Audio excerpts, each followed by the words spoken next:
Makanya masyhur Nabi pernah ngendikan tuba liman ro'ani wa amanabi. Tapi wa tuba liman lam yaroni wa amanabi. Kalau orang melihat saya kemudian iman itu biasa. Ini orang zaman akhir tidak melihat saya tapi iman.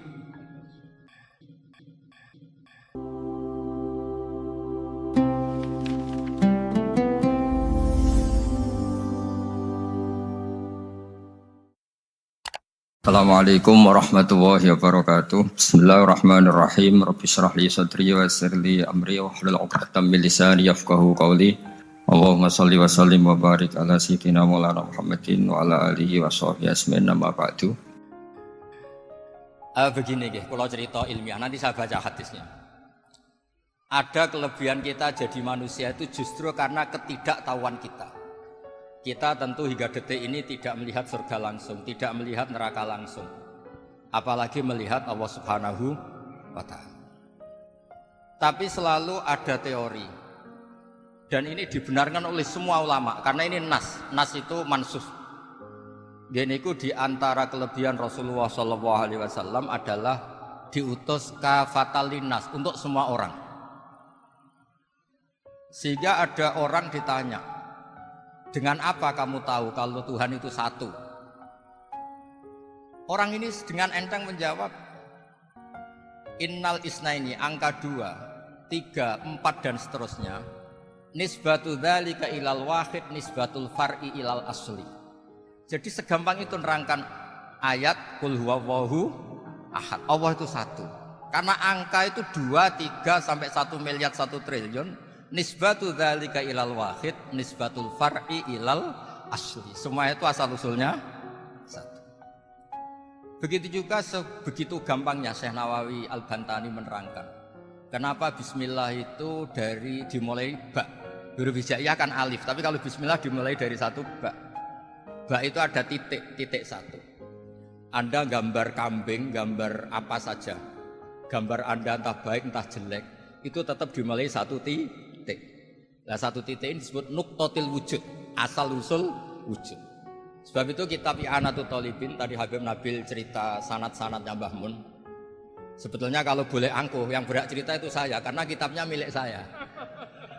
Tapi beliau tak kasih terus cerita, ya alhamdulillah. Ada penyambungnya. Nanti tak kasih lagi beliau. Ya memang yang paling berat beliau karena turunannya itu. Tapi kitabnya dari saya, jadi ya satu-satu.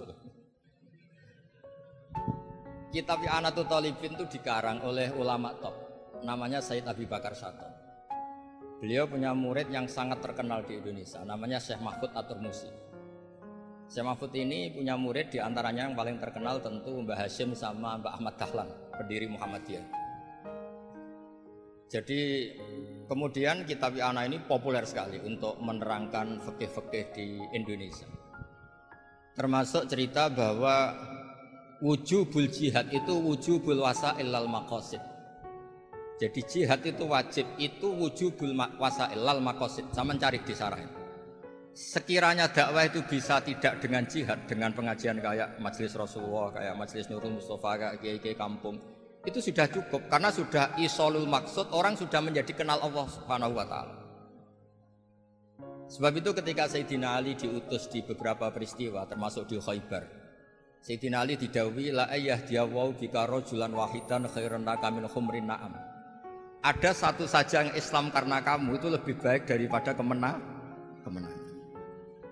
Nah, kemudian ini supaya otoritatif menghormati masjid ini, Masjid Istiqlal, masjid yang luar biasa bersejarah. Saya baca keterbatasan kita, tapi ini menjadi kelebihan. Ini hadis di Shahihul Bukhari. Nanti sebagai cirinya saya tinggal supaya ini tadi otoritatif tadi, supaya semuanya pakai sanad. Ini hadis dari Shahihul Bukhari, sehingga Anda tidak perlu tanya ini sahih apa enggak, karena ini di Shahihul Bukhari ikutnya. Nomor hadisnya itu 6408. Monggo kalau mau dihafal. Biasanya jenengan kan hanya hafal Arba'in Nawawiyah. Ini hadis ini nomor 6408. Ada keterbatasan yang akhirnya menjadi kelebihan kita, yaitu kita tidak tahu Allah Subhanahu wa ta'ala. Suatu saat para malaikat ditanya, apakah mereka yang membaca tasbih di sini misalnya di Istiqlal ini ngerti saya, kata Allah. Kata malaikat, tidak tahu. Fayaqulu hal ra'auni. Qal fayaquluna la wallah ma ra'auka. Qal fayaqulu kaifa la ra'auni. Yaquluna wa asyadda laka ibadatan wa asyadda laka tamjidan wa aktsara laka tasbihan. Andaikan manusia itu ngerti engkau ya Allah, maka tasbih mereka ini akan lebih dari kita. Saya beri contoh, ini terutama untuk dzurriyyah Rasulullah SAW.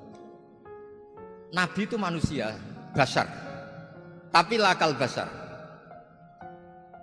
Nabi ketika muji Allah SWT ini supaya kalau sholat jangan hayati. Misalnya pertama muji begini, lakal hamdu mil'us samawati wa mil'ul ardi. Kebanyakan di Jawa memang baca pakai rofaknya mil'u, tapi di beberapa sanad dibaca mil'a, itu urusan i'rab lah. Engkau itu saya puji seluas langit dan bumi, seluas langit dan bumi. Seluas langit dan bumi itu enggak keren, karena langit ini tetap mahsurah, as-samawat ini apapun luasnya langit itu tetap terbatas. Bumi apapun luasnya juga terbatas.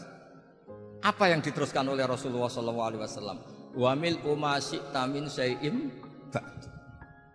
Dan pujian saya ini ya Allah sesuai kehendakmu, sejumlah kehendakmu, karena ini yang tidak terbatas.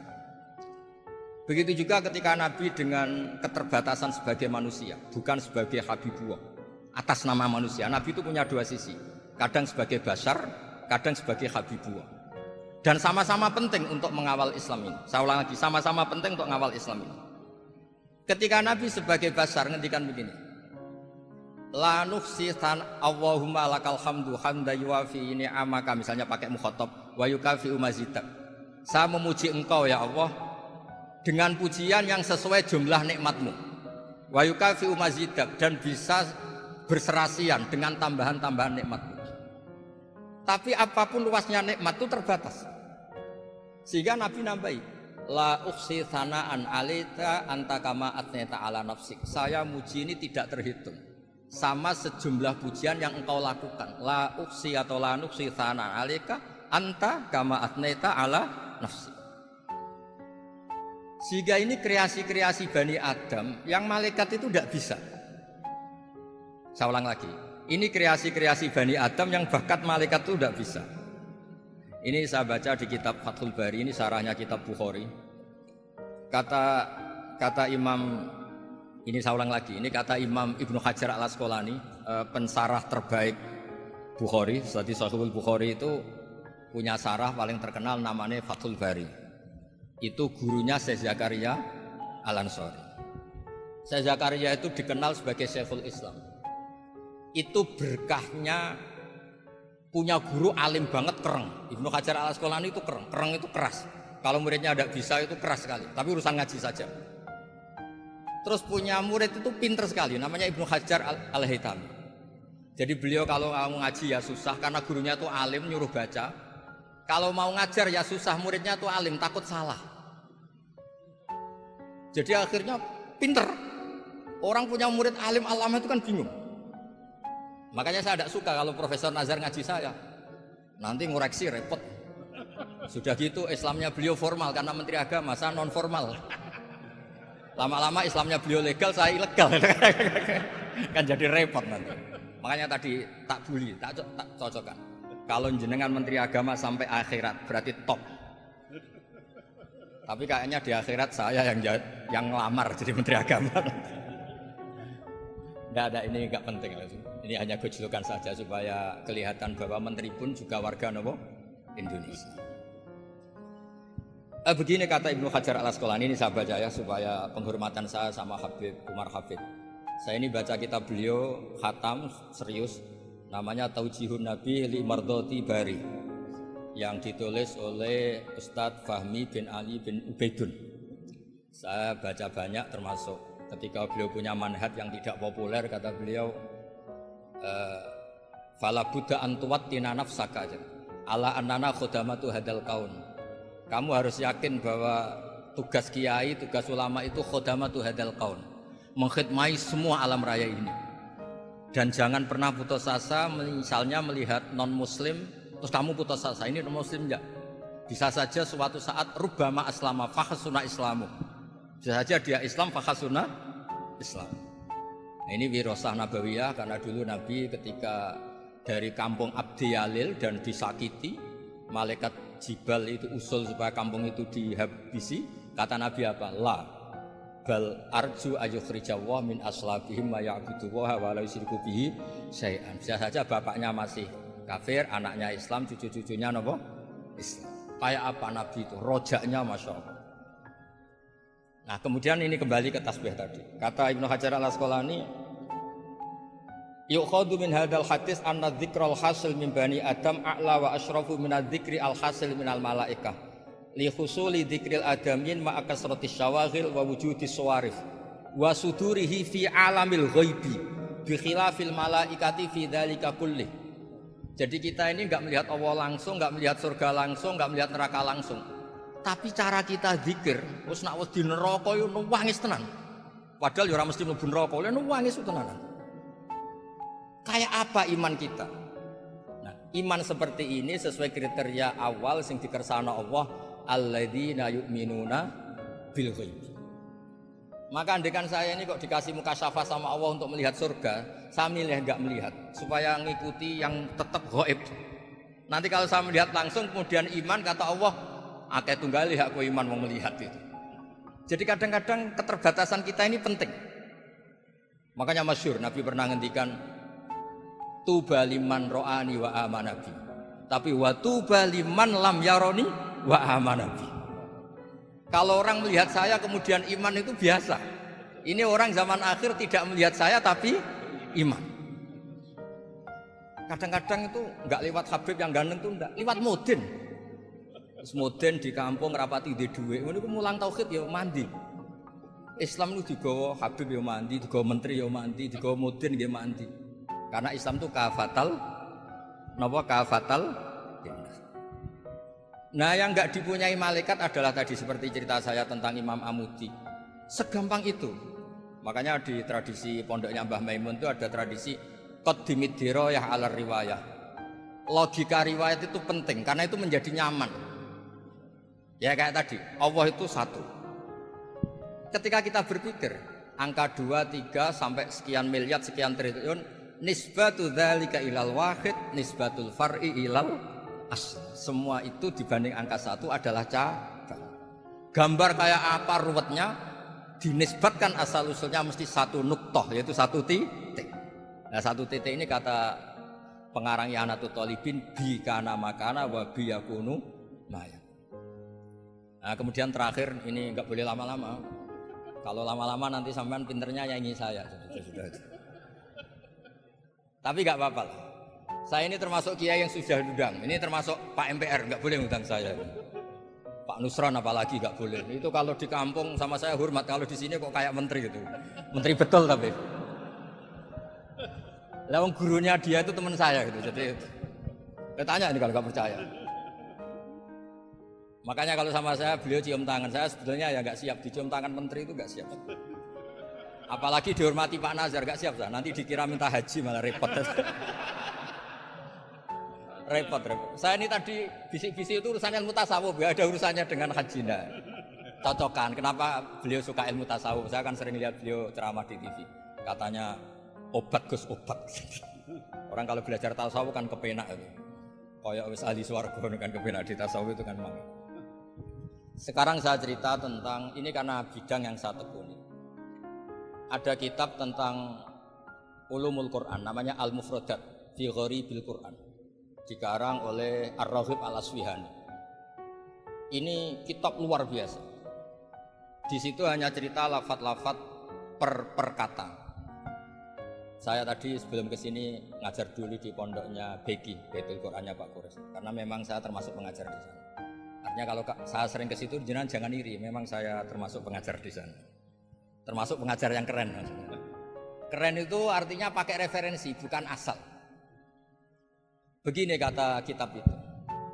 Rasulullah SAW itu kan punya nama Muhammad, orang yang banyak sikapnya atau semua sikapnya terpuji. Termasuk ketika sebagai manusia, sama kita termasuk ketika sebagai apa? Manusia. Sebagai manusia aja Nabi gak pernah salah. Begini kata kitab itu. Nabi-nabi yang keren-keren itu, sama lihat di ahadits syafa'ah, itu masih egois.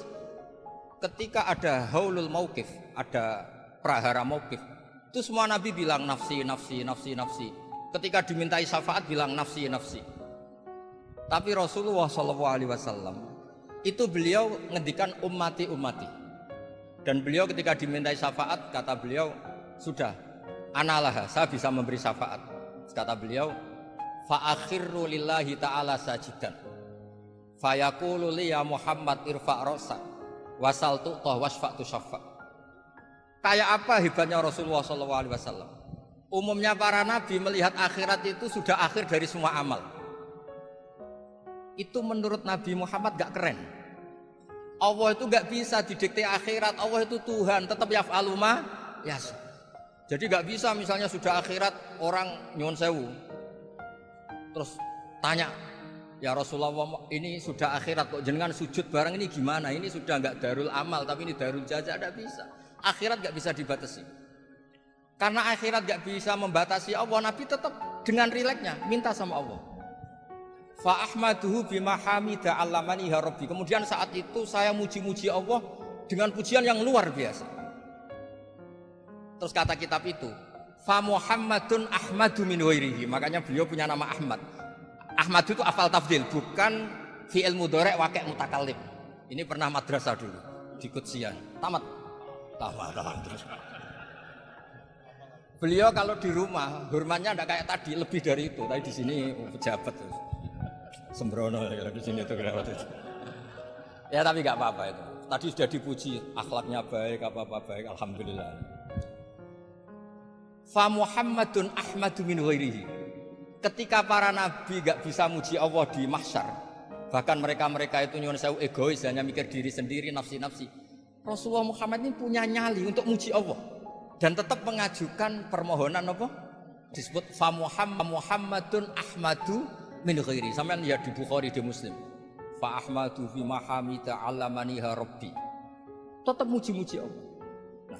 Bukti bahwa teori saya benar dan otoritatif adalah yang nggak bisa hilang di surga itu juga wiridan.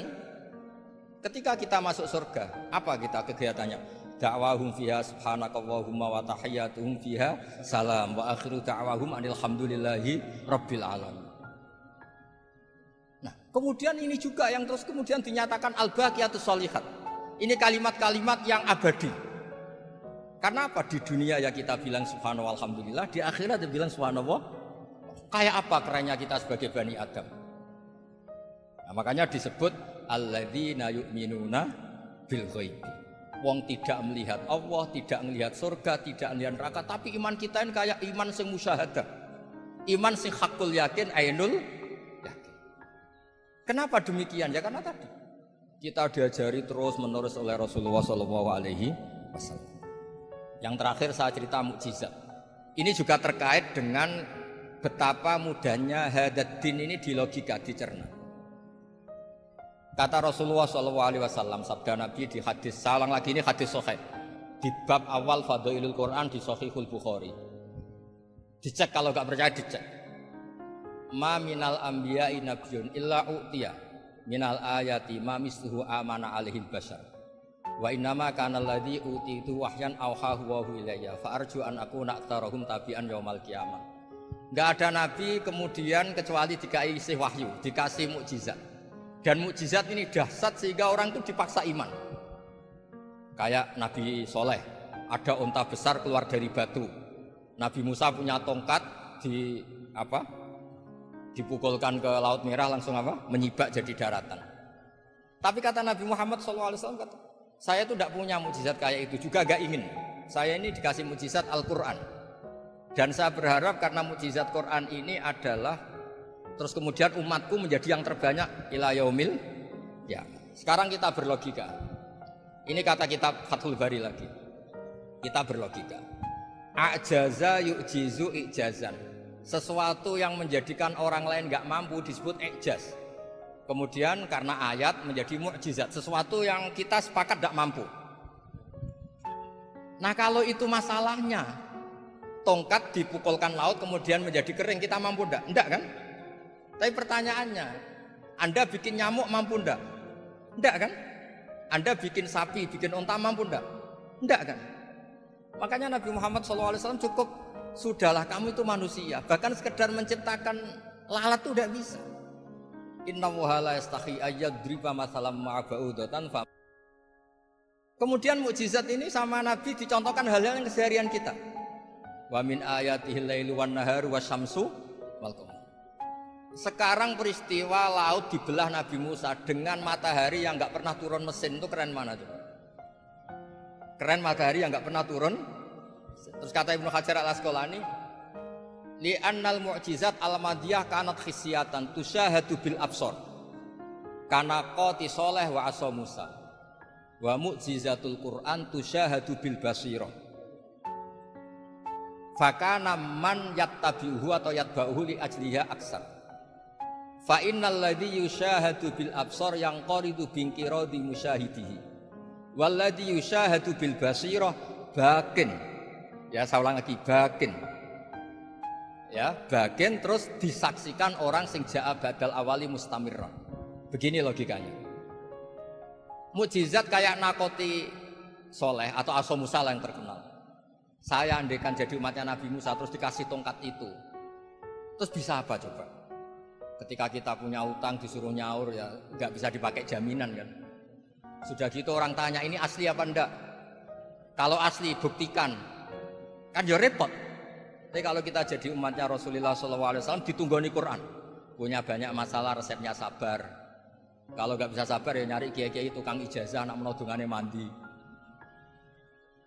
Karena orang mensifati Allah itu macam-macam. Makanya saya pastikan nggak ada agama yang mengajarkan rasional kayak agama apa? Islam. Makanya liqaumi yaqilun liqaumi yatafakkar. Coba misalnya nyamuk. Kamu bikin nyamuk tidak bisa kan? Nyamuk punya organ tubuh kecil, organ tubuhnya punya urat. Kamu mikirnya kayak apa? Sekedar bikin patungnya saja tidak bisa, apalagi bikin nyamuk. Jadi untuk mengakui kudrohnya Allah yang tidak terbatas dan kita lemah, itu udah usah nunggu peristiwa kayak terbelahnya laut. Cukup wa ma min dabatin fil ardi wala ta'iriyati rubijanahi illa umamun amsalukum. Inna fi khalqis samawati wal ardi waqtilafil laili wan nahar, seterusnya la ayatil liqaumi yaqil. Nah, gara-gara pola yang diajarkan Nabi itu ila yaumil qiyamah orang tetap Islam karena nyaman. Dengan kepastian mukjizat ini baqiyah ila yaumil qiyamah. Itu kayak apa baiknya Nabi? Makanya saya suka tadi burda yang dibaca. Ada ulama kayak Muhammad bin Said Al-Busiri yang ngarang burda. Itu kalau berpikir itu sederhana. Ngeten lho Gusti, malah nerangno pangeran. Lama da'awa da'ina li ta'ati bi akramir rusli kuna akramal umami. Ngeten lho Gusti, karena Rasul Muhammad itu terbaik, ya logikanya umatnya juga terbaik. Jadi lama da'awa da'ina li ta'atihi bi akramir rusli mesti kuna akramal umami. Jadi burda ini saking manjanya sama Allah sampai bilang gini. Wala yadhiqa Rasulullah ijahuka bi idzal karimu tajalla bismimun takim. Ya Allah, engkau telah menamai Nabi engkau itu Raufur Rahim, yang penuh kasih sayang, yang sohibus syafaat.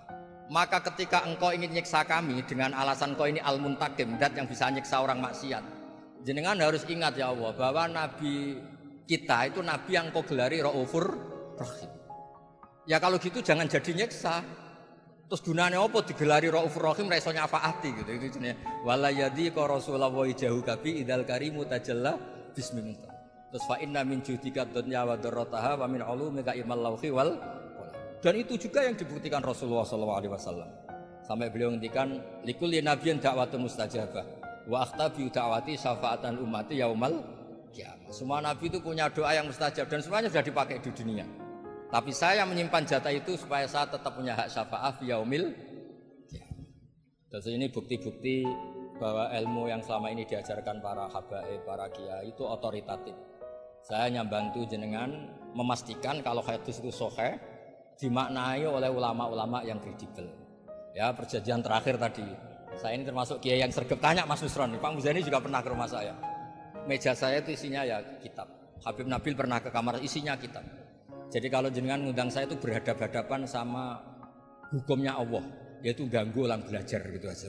Mohon ngoten mawon. Assalamualaikum warahmatullahi wabarakatuh.